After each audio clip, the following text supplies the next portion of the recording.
Run chart वाला। सुनो, चलने दो यार, बड़ा सुनो।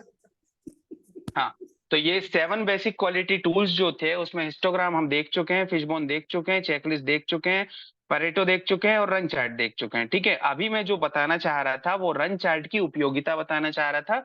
ठीक है। अब जो अभी जो 6 पॉइंट वाला प्रॉब्लम बता रहा था मैं, उसको अगर नहीं समझ में आया तो ध्यान मत दीजिए।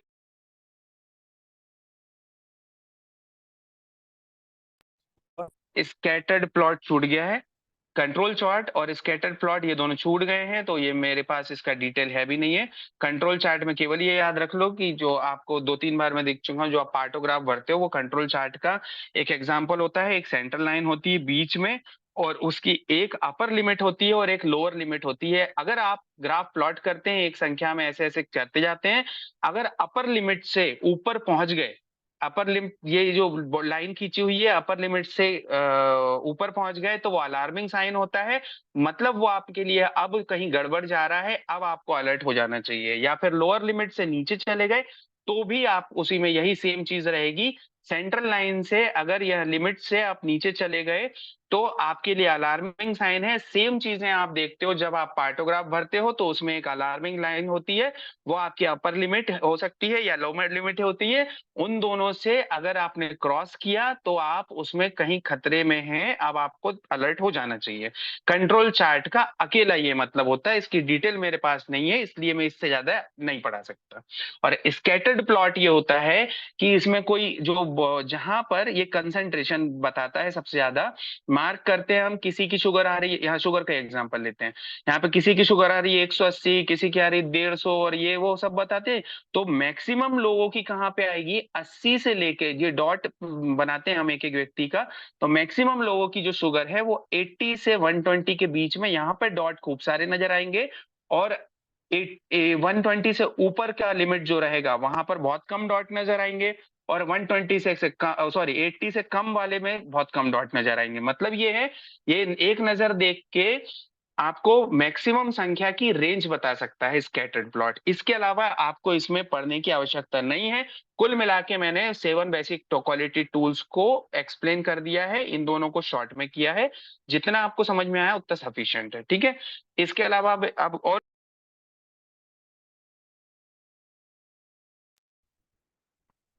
एक लास्ट प्रेजेंटेशन और है मेरे पास, वो और मैं लगा देता हूँ। एक एग्जाम्पल ले लेते हैं, उसके बाद आप सवाल पूछ सकते हैं। नहीं तो क्या टाइम भी कम है अपन लोग के पास में। अब एक लास्ट ये एग्जाम्पल लिया है किस प्रकार से, ये कल वाला एग्जाम्पल है। ये हमने क्या किया है, एक स्टैंडर्ड फॉर्मेट बनाया है कि इस प्रकार से आप क्वालिटी इंप्रूवमेंट पूरा चार्ट बना सकते हैं। या मैंने एनएचएम से इनसे लक्ष्य वालों से मिला हुआ है, किस प्रकार एक एक करके सारी चीजें होती हैं। इसको एक बार शॉर्ट में एक्सप्लेन कर देते हैं, बहुत ज्यादा चीजें नहीं है इसमें। ये हमने पेशेंट सेटिस्फेक्शन स्कोर निकाला था, पेशेंट सेटिस्फेक्शन स्कोर से हमने उसको टोटल कर लिया। यहाँ पर आपके एक एक सवाल के जवाब मिल गए, जिसका नंबर कम आएगा उससे उस पे हम काम करना शुरू करेंगे। मतलब हमने यहाँ पे देखिए पहले ये तीनों कारण लिख दिए। Information of help desk improper है, इम्प्रॉपर क्लीनिंग ऑफ टॉयलेट है, और बिहेवियर ऑफ हॉस्पिटल स्टाफ ठीक ठाक नहीं है। ये तीनों चीज कारण हमने यहाँ पे लिख दिए हैं। अब इस पे आप क्या करेंगे, ब्रेन स्टॉर्मिंग करेंगे। मतलब आप सब लोगों को बिठा लिए, सब लोगों को बिठाने के बाद में एक एक से पूछा कि क्या हुआ है। अब वो सामने वाला व्यक्ति जो भी जवाब दे रहा है, भले ही वो सही आपको लगे या आप गलत लगे, वो आपका ओपिनियन नहीं जानना चाहता है। हम सामान्य जनता का या फिर आपके स्टाफ जितने, उनका ओपिनियन जानना चाहते हैं। तो हर एक चीज को नोट किया जाएगा। यहाँ पर नोट करेंगे, no staff available at help desk, पहली चीज कि साहब हेल्प डेस्क तो बना के रखा है, वहां पे कोई रहता ही नहीं है, तो पहला कारण यहाँ लिखेंगे। दूसरा, no supervision of the help desk, मतलब सुपर वहां पर आपने हेल्प डेस्क भी बना के रखा है, उसके लिए स्टाफ भी लगा रखा है, लेकिन वो इधर उधर घूमता रहता है, कोई उसको देखने वाला नहीं है, कोई उसको डांटता नहीं है, इसलिए वहां पर आपको जानकारी इनप्रॉपर आ रही है, इसलिए आपका ये डाटा कम आ रहा है। तीसरा, staff posted at the help desk also work in the ward boy. तो तीसरा कारण ये हो सकता है, किसी एक व्यक्ति ने ये भी कहा कि भाई सर आपके यहाँ पे अपन ने हेल्प डेस्क तो बनाया, और उसके बाद में जो है हेल्प डेस्क बना के उसका मॉनिटरिंग भी करते हैं, लेकिन वहां पे एक बंदा भी अपन ने लगा दिया। और लेकिन सर आरएमओ साहब ने कहा है कि वो जब जरूरत पड़ेगी तो उसको वार्ड बॉय की तरह स्ट्रेचर धगा के ले जाएगा। तो एक रीजन ये भी तो हो सकता है हेल्प डेस्क से इम्प्रॉपर जानकारी प्राप्त ना होने का, है ना, कि उससे और कुछ काम लिया हो। फिर अगले व्यक्ति से पूछा कि जिसको जवाबदारी दी गई है वो उसको खुद ही नहीं पता है कि उसको वहां पर बैठना है। हेल्प डेस्क में, और उसको यही नहीं पता है कि उसमें जानकारी क्या क्या देना है। जैसा कि अभी वर्तमान में हेल्प डेस्क को हो रहा है, मैंने अभी जितने भी हेल्प डेस्क में जाके पूछा कि भैया बी पॉजिटिव खा, चुप, बी पॉजिटिव ब्लड मिलेगा या नहीं मिलेगा, तो वो कहते हैं कि हमें खुद ही नहीं पता है। उनको खुद ही नहीं पता है, उनकी रिस्पॉन्सिबिलिटी क्लियर नहीं है। ठीक है, एक सेकेंड।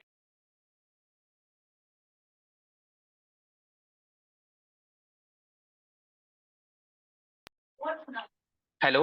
हाँ, तो फिर अब आगे बढ़ते हैं अपन। Since staff posted help desk ward boy when not available cause of over crowding, या क्राउडिंग अधिक होने लगी। ठीक है, तो हम ब्रेन स्टॉर्मिंग देख रहे थे, उस प्रॉब्लम के सॉल्यूशन नहीं निकाल रहे थे।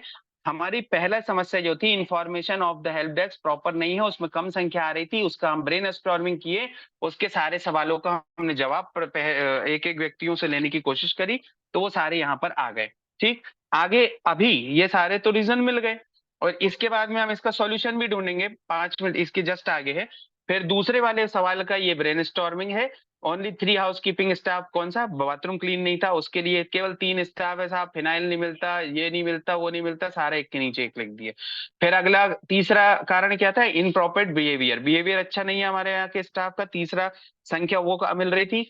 तो उसके लिए हमने फिर ब्रेन स्टॉर्मिंग करी। ब्रेन स्टॉर्मिंग, हमारे पूरा ग्रुप तो बैठा ही था, उनसे फिर से एक सवाल पूछ लिया, भाई हमारे यहाँ का स्टाफ का वो क्यों नहीं है ठीक ठाक बिहेवियर। तो वहां से जवाब आया, ओवर क्राउडिंग है साहब, इतने परेशान हो जाते हैं, ये वो लड़ाई करते हैं, लोग झगड़ते हैं, 2 पर्सन ही है। फिर इसके बाद में less staff available in labour room, तो हम क्या करें, इसलिए हम चिड़चिड़ा जाते हैं। ये सारे इसमें आ गए। अब आगे बढ़ते हैं, ये तो अपन ने रीजन पता कर लिया, अब इसका सॉल्यूशन निकालते हैं।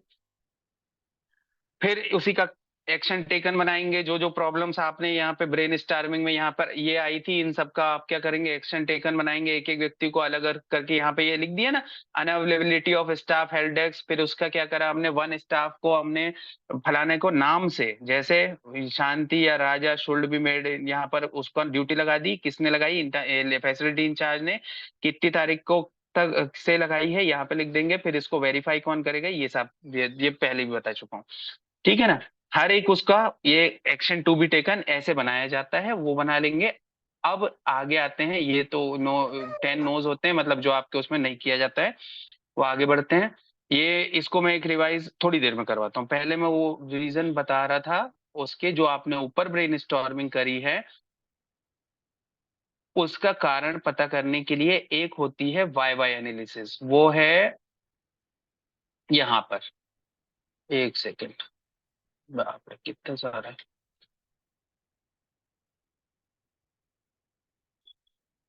ये रहा। अब जैसा ऊपर हमने 3 कारण निकाले थे, वैसा ही हमने पीपीआईसीडी इंसर्शन रेट का एक उदाहरण के तौर पर आपके यहाँ पर आउटकम इंडिकेटर में लो परफॉर्मिंग इंडिकेटर आया क्या, पीपीआईसीडी इंसर्शन सर हमारे यहाँ बहुत कम हो रहा है। तो वो जो डिस्कशन चल रहा था ऊपर ब्रेन स्टॉर्मिंग के दौरान, उसी में एक रीजन आया कि percentage of PPICD insertion was very low in the labour room. अब हमने एक व्यक्ति से पूछा कि भाई ऐसा क्यों है, तो एक ने जवाब दिया कि staff were not trained in PPICD insertion, मतलब साहब हमारे यहाँ पर पीपीआईसीडी लगाना ही नहीं आता है। अच्छा, लगाना नहीं आता है, तो फिर उसका पूछा कि क्यों नहीं लगाना आता भाई आपके पास, मतलब अगला वाया जाएगा। तो दूसरा वहां के तीसरे किसी और व्यक्ति ने ये बोला कि सर नई नई पोस्टिंग लगी है, अभी तो आई है वो जो स्टाफ है उनके पोस्टिंग अभी लगी है, उनकी ट्रेनिंग नहीं हुई है, इसलिए यहाँ पर उसको पीपीआईसीडी लगाना नहीं आता है। और लगाना नहीं आता है तो हमारा परफॉर्मेंस कम हो रहा है। तो ये एक एग्जाम्पल हुआ। मतलब ऐसे हर एक चीज का, अगला एक और लेते हैं तब शायद समझ में आए। ऐसे हर चीज का एक के बाद एक वाई कंसिक्वेंसली में एक पूछते हैं, और मैक्सिमम 6 वाई के बाद में आपको संबंधित समस्या का एग्जैक्ट सॉल्यूशन मिल जाएगा। ठीक, एक और एग्जांपल लेके समझते हैं। अगर फिर भी नहीं आया तो फिर अपन अगले और उदाहरण ले लेंगे। जैसे birth attender are not allow in labour room, ये भी बर्थ कंपेनियन होना चाहिए, ये हमारा आउटकम इंडिकेटर में है, बिल्कुल है। तो उसमें एक आउटकम इंडिकेटर कम आ रहा है कि बर्थ कंपेनियन की अवेलेबिलिटी इन लेबर रूम कम आ रही है, उसका कारण हम पता करने की कोशिश कर रहे हैं। ब्रेन स्टॉर्मिंग कर ली है, वहां से एक रीजन आया, उसको हम आगे सॉल्यूशन ढूंढेंगे। इससे क्या होता है, वाई वाई से क्या हो जाएगा, सॉल्यूशन निकाला जाता है जो भी प्रॉब्लम का। आपने बहुत सारी प्रॉब्लम से रूट कॉज से भी आपने सर्च करके देख ली, और इतने सारे टूल्स में भी देख लिया, उसके बाद में उसका सॉल्यूशन काहे से निकालेंगे, वाई वाई एनालिसिस से। अब अपन जैसे हमने पूछा कि बर्थ कंपेनियन ना होने का क्या रीजन हो सकता है, तो किसी ने जवाब दिया, birth attendant not allow in the labour room. Sir हम तो अंदर घुसने ही नहीं देते। ठीक है। तो हमने पूछा, दूसरे ने उसके बाद में फिर एक क्वेश्चन मार्क लगा दो कि क्यों नहीं घुसने देते भाई। तो बोलते हैं साहब, स्टाफ ये मानता है कि प्रेग्नेंट वुमेन के अलावा अंदर किसी की एंट्री नहीं है, क्योंकि साहब बाहर बोर्ड पे भी लगा हुआ है। फिर पूछो कि क्यों मानता है भाई ऐसा, ऐसा क्यों मानते हो कि लेबर रूम के अंदर प्रेग्नेंट लेडी के और स्टाफ के अलावा और कोई नहीं जा सकता। तो किसी ने जवाब दिया, सर हमें गाइडलाइन जो मिली है या पॉल्यूशन वो जो पॉलिसी है इन्फेक्शन कंट्रोल वाली, उसमें ऐसा ही बताया, ऐसा ही लिखा है, हमने हमने तो उसके अनुसार तो यही है, देयर इज नो पॉलिसी कि इन्फेक्शन कंट्रोल वाली गाइडलाइन में तो यही लिखा है सर कि यहाँ पर और किसी का आना अलाउ नहीं है। तो आप हम लोग मना कर देते हैं, अंदर ही नहीं घुसने देते किसी को। और या फिर हमारे पास एक और रीजन उसमें हो सकता है कि हमें पता ही नहीं है कि बर्थ कंपेनियन जैसी कोई चीज है या ऐसा कोई गाइडलाइन आता है। तो उस पे फिर कारण लगाएंगे कि ऐसा क्यों भाई, क्यों मतलब तुम्हें क्यों पता नहीं है। तो उसका रीजन आएगा कि देयर इज द पॉलिसी और guideline for the birth companion, लेकिन हमें पता ही नहीं है, हो सकता है हो, लेकिन हमें नहीं जानकारी है इसके बारे में, फिर उसका कारण पता करेंगे। तो फाइनल आप कंक्लूजन पे क्या पहुंचे कि no awareness regarding the importance of the birth companion, मतलब बर्थ कंपेनियन की लेबर रूम में उपलब्धता का इम्पोर्टेंस ही नहीं पता है, इसलिए हमारा ये वाला वो आउटकम इंडिकेटर कम आ रहा है ना। तो एक के बाद एक सवाल को वाई लगा के पूछना, उसका कारण पता करना, वाई वाई एनालिसिस कहलाई जाती है। मुझे लगता है कि ये समझ में आया होगा, नहीं आया हो तो एक बार पूछ लीजिए, अपन दूसरा एग्जाम्पल लेके भी सॉल्व कर सकते हैं। ये तो यहाँ लिखे हुए थे इसलिए मैंने एक्सप्लेन करें। क्लियर है या नहीं है? ठीक है। इसको एक हल्के से नजर मान लेते हैं, क्योंकि मैं ये तीनों पीपीटी आप लोगों को शेयर करने वाला हूँ, और आप लोग खुद पढ़ेंगे इसको तो समझ में आएगा। और अगर मतलब उसमें कुछ कंफ्यूजन ना हो, और ये रिकॉर्डिंग भी चल रही है, तो जब भी आवश्यकता हो आपको तो उसमें ये वाला पीपीटी लेके और रिकॉर्डिंग देख के आप कर सकते हैं, वेरीफाई कर सकते हैं। मतलब यही और कुछ भी नहीं समझ में आया तो मुझे कॉल तो कर ही सकते, कोई इशू नहीं है उसमें। अपन यहाँ तक पहुंच गए थे, ये नो रूटीन एनीमेटर। अब ये प्रोसेस मैप, ये मैंने पहले भी एक्सप्लेन कर चुका हूँ। इसमें क्या किया था, इसका रिवीजन करने के लिए मैं ऊपर आया था। यहाँ पर क्या किया था कि बहुत सारी कॉम्प्लेक्स प्रोसीजर चल रही होती हैं, उसके अंदर बहुत समय अगर किसी में लग रहा है तो उसको हटाने के लिए, या फिर हम एक कोई फालतू का नॉन वैल्यू एडिंग एक्टिविटी अगर कर रहे हैं तो उसको हटाने के लिए प्रोसेस मैप किया जाता है। क्रिटिकल प्रोसेस को अक्सर मैप किया जाता है। यहाँ पर जो भी रीजन आ रहा था वो हमने यहाँ देखा कि बंदे को, पेशेंट को रीजन क्या आया कि 1 मिनट के अंदर अंदर ऑक्सीटोसिन नहीं लग रहा है, ये वाला हमने ढूंढा था शायद, है ना। तो उसके लिए डिलीवरी हो गई, डिलीवरी के बाद में ये पूरा एक के बाद में देखा कि बेबी को लिए चेक किया नर्सिंग ऑफिसर ने, फिर उसके बाद में ग्लव्स निकाले, फिर ऑक्सीटोसिन लेने गई, फिर उसकी सिरिंज निकाल के लाई, फिर उसने बॉयल ब्रोक किया, उसके बाद में ऑक्सीटोसिन लगाया। इस दौरान उसको 15 से 20 मिनट लग गए, मतलब 1 मिनट के अंदर नहीं लगा पाई, है ना। तो अब हमने क्या देखा कि यह ये जो टाइम जा रहा है, ये 3 एक्टिविटी बिना मतलब के हो रही है। अगर अपन पहले ही प्री लोड करके यहाँ पर ऑक्सीटोसिन रखवा दें तो फिर क्या होगा कि ये 1 मिनट के अंदर आराम से लग जाएगी। तो फिर यहाँ पे ये आ गया। अब ये मतलब पूरा नया वाला प्रोसेस आफ्टर वाला हमने यहाँ पे नोट कर दिया। अब इसमें नॉन वैल्यू एडिंग एक्टिविटी क्या क्या हटाई, ये वाली हटाई, यहाँ लिखी हुई है, ठीक है। फिर आगे वैल्यू एडिंग एक्टिविटी आपने ऐड करी है उसमें, हाँ बिल्कुल ऐड करी है, ऑक्सीटोसिन को डिलीवरी से पहले लोड करवा के रखना शुरू कर दिया है, ठीक है। यहाँ तक क्लियर हो गया। अब मैं एक नजर मार रहे हैं, बहुत ज्यादा नहीं, मेरा काम हो चुका है, लगभग लगभग पढ़ा चुका हूँ, इससे ज्यादा कुछ है नहीं है इसमें। आगे इंटरनल असेसमेंट कैसे करते हैं, ये चेकलिस्ट से करते हैं। आपको जी वाले पोर्शन की पूरा कैसे सॉल्यूशन करना है एक एक करके ये प्रेजेंटेशन दिया गया है, आप चाहें तो इसको भी देख सकते हैं। स्मार्ट क्वालिटी ऑब्जेक्ट कैसे बनाते हैं, ये पूरा लिखा हुआ है। स्मार्ट का स्पेसिफिक होना चाहिए, मेजरेबल, अचीवेबल, रियलिस्टिक और टाइम बाउंडेड होना चाहिए। कैसे बनाना है, कैसे क्या, तो ये पूरा इस फॉर्मेट में बनना है। हर एक वार्ड का, सॉरी, हर एक डिपार्टमेंट का। फिर एरिया ऑफ कंसर्न जी के अंदर मिशन विजन पॉलिसी। हाँ, ये एक थोड़ा सा कंफ्यूजन आ रहा था लो अपने को। तो विजन पे अपनाते हैं। विजन क्या होता है? दूरगामी सोच। मतलब हम क्या चाहते हैं, ये एक एग्जांपल दिया हुआ, हम ये चाहते हैं, हम एक ऐसे समाज का निर्माण करना चाहते हैं जिसमें लोग स्वस्थ रहें।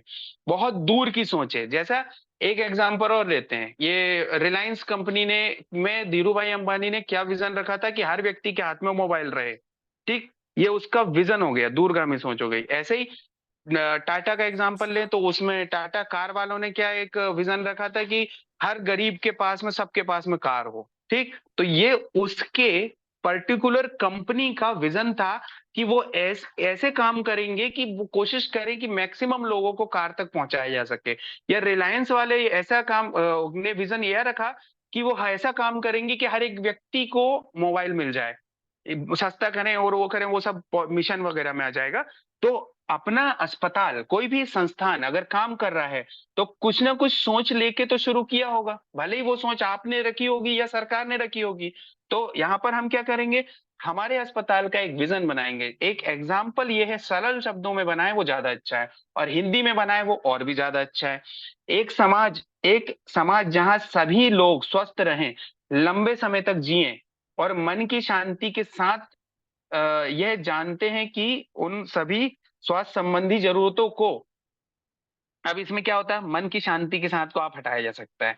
एक ऐसा समाज जो सभी लोग स्वस्थ रहें और लंबे समय तक जिएं, और संबंधित जरूरतों को राज्य एवं सार्वजनिक स्वास्थ्य प्रणाली द्वारा प्रदान किया जाएगा। मतलब यहाँ पर राज्य एवं स्वास्थ्य प्रणाली हटा दो, यहाँ पे क्या लिखो, विजन कैसे बनाया जाएगा, एक समाज जहां सभी लोग स्वस्थ रहें, लंबे समय तक जिएं, और उनकी सभी स्वास्थ्य संबंधी जरूरतों को हमारे अस्पताल द्वारा प्रदान किया जाएगा। ये हो गया विजन आपका। ये दूरगामी सोच ये है कि आज से 50 साल बाद जब देखेंगे, या फिर 10 साल बाद हम देखेंगे, तो हमारी कोशिश को हम कितना पूरा कर पा रहे हैं, वो विजन हो गया। मिशन क्या होता है कि राष्ट्र और राष्ट्रीय स्वास्थ्य नीति के अनुरूप ये शॉर्ट टर्म के लिए होता है। किस मिशन, विजन को लेके, विजन बहुत दूरगामी सोच होती है, और मिशन होता है कि आप शॉर्ट टर्म में क्या ले रहे हैं, आप अभी वर्तमान में किस चीज पे काम कर रहे हैं। जैसे रिलायंस वाला उदाहरण लेते हैं, धीरू भाई अंबानी की ये सोच थी कि पूरा का पूरा देश के हर एक गरीब के पास में मोबाइल होगा, ये उसका विजन हो गया। फिर उसने क्या करा, 2 साल के अंदर मैं क्या करूंगा कि मोबाइल इतने सस्ते कर दूंगा, वो उसका 2 साल के अंदर मोबाइल इतने सस्ते कर दूंगा कि लोग उसको खरीद सकें। मतलब 1800 रुपए में कभी एक जमाने में वो मोबाइल आना शुरू कर दिया था। तो वो शॉर्ट टर्म कि वो उस समय वर्तमान में किस लिए काम कर रहा है, वो हो गया मिशन हमारा। कि आपके पास में हजारों समस्या होंगी, पूरे एक व्यक्ति को स्वस्थ करके रखना है, जैसे ये सामने दिख रहा है विजन में, एक व्यक्ति को पूरा स्वस्थ करके रखना है, एक समाज को पूरा स्वस्थ करना बहुत मुश्किल काम है, बहुत लंबा काम है। उसमें आप एक एक बीमारी पे काम करेंगे। पहले अभी हम काम कर रहे हैं मेटरनल डेथ रेट पे और न्यूनेटल डेथ रेट पे। कल पहले हम एक समय पे काम कर रहे थे टीबी उन्मूलन पे, फिर एक समय पे काम कर रहे थे आप लेप्रोसी उन्मूलन पे। तो वो जो छोटे समय पे काम किया जाता है वो मिशन के दौरान किया जाता है। जैसे हमने कोविड वैक्सीनेशन वाला मिशन तौर पे करेंगे तो सबको वैक्सीन लगा दिया, आपके क्या वो मिशन पे लगाने से, काम करने से पूरा का पूरा समाज स्वस्थ हो गया क्या? नहीं, अब दूसरी बीमारी आ गई। तो विजन जो होता है वो एक दूरगामी सोच होती है, और मिशन वो होता है जो एक कुछ समय के लिए हम वर्तमान की परिस्थितियों को सॉल्व करने के लिए, या फिर परेशानियों को सॉल्व करने के लिए अभी हम क्या काम कर रहे हैं, वो मिशन में आ जाता है। और क्वालिटी पॉलिसी क्या आ गई, अब फिर से अपन रिलायंस पे पहुंचते हैं। रिलायंस का ये मानना था, उसका विजन ये था कि हर व्यक्ति के हाथ में मोबाइल होगा। मिशन ये था कि वो 1500 रुपए में या 2000 रुपए में मोबाइल देगा। और क्वालिटी पॉलिसी उसकी ये है कि मैं एक ऐसा मोबाइल दूंगा जो कि जल्दी खराब नहीं होगा, 5 साल तक तो चलेगा कम से कम। मतलब उसकी गुणवत्ता, मतलब उसकी क्वालिटी ये है मिनिमम कि वो एक ऐसी चीज आपको प्रदान करना चाहता है, रिलायंस कंपनी ऐसी चीज प्रदान करना चाहती है जो मिनिमम 5 साल तो चले। ठीक, ऐसे ही अगर अपन टाटा की बात करेंगे तो टाटा का क्वालिटी पॉलिसी क्या हो जाएगी कि मैं जो है एक 5 स्टार रेटिंग से नीचे वाली कार नहीं दूंगा सुरक्षा की दृष्टि से, भले ही वो मेरे को महंगी पड़े या नहीं पड़े। वो होता है क्वालिटी पॉलिसी कि आप क्वालिटी के संबंध में क्या क्या सुविधाएं प्रदान कर रहे हैं। जैसे कि अगर अपन इसी चीज को हमारे अस्पताल पे आ जाते हैं, ये विजन विजन हो गया, एक स्वस्थ समाज बनाना है, लंबे समय तक जीने वाला समाज बनाना है, और उनकी हेल्थ से रिलेटेड सारी जरूरतों को पूरा करना है। ये हमारा विजन हो गया। अब मिशन अलग समय पे अलग हो सकता है। एक साल में हम टीबी उन्मूलन पे काम कर रहे थे, एक समय पे हम मातृ दर मृत्यु दर को कम करने के लिए काम कर रहे थे। तो ये मिशन अलग अलग हो सकता है, ठीक है। अब आ गया क्वालिटी पॉलिसी, कि हमारा जो क्वालिटी है वो सबको फ्री सुविधा मिलेगी, अच्छी सुविधा मिलेगी, और मतलब लोग खुश होके जाएंगे हमारे यहाँ से, मतलब कि इस क्वालिटी लेवल से नीचे काम नहीं करेंगे। ये भी आपको बनाना है क्वालिटी पॉलिसी, आप अपने अनुसार बना सकते हो, है ना। हम जिले में लोगों, एक बार पढ़ लेते हैं, हम जिले में लोगों को उच्च गुणवत्ता पूर्वक स्वस्थ सेवाएं प्रदान करने के लिए प्रतिबद्ध हैं। मतलब इसको हिंदी में अगर करें, ये हिंदी का भी हिंदी कर रहा हूं मैं, कि इस पूरी लाइन का मतलब क्या हुआ, कि हम जिले में लोगों को बहुत अच्छी स्वास्थ्य सेवाएं देंगे। ये पूरा हिंदी का भी हिंदी हो गया, ताकि यह सुनिश्चित हो सके कि सभी स्वास्थ्य सेवाएं न्याय संगत, उत्तरदायित्व सहित नैतिक एवं गरिमापूर्ण तरीके से प्रदान की जाए। जिससे ये कंफर्म हो जाएगा, मतलब हम निर्धारित करेंगे, पक्का करेंगे, यह पक्का करेंगे कि हर एक हेल्थ की सुविधाएं, जो भी स्वास्थ्य की सुविधाएं हैं, जैसे दवाई देना, इंजेक्शन लगना, डिलीवरी करवाना, जो भी कुछ है, उसको न्याय संगत, मतलब न्याय संगत का क्या हिंदी होगा, न्याय संगत, उत्तरदायित्व पूर्ण मतलब जवाबदारी के तौर के तहत, नैतिक और गरिमापूर्ण मतलब रिस्पेक्टफुल तरीके से हम देंगे। निरंतर सुधार सभी स्वास्थ्य सेवाओं का मार्गदर्शक सिद्धांत होगा। कंटिन्यू इम्प्रूवमेंट, निरंतर उसमें अस्पताल, देखो कोई भी परफेक्ट नहीं हो सकता, उसमें कहीं ना कहीं प्रॉब्लम होगा ही होगा, तो वो उसको सुधारने की हम कोशिश करेंगे, एकदम बेस्ट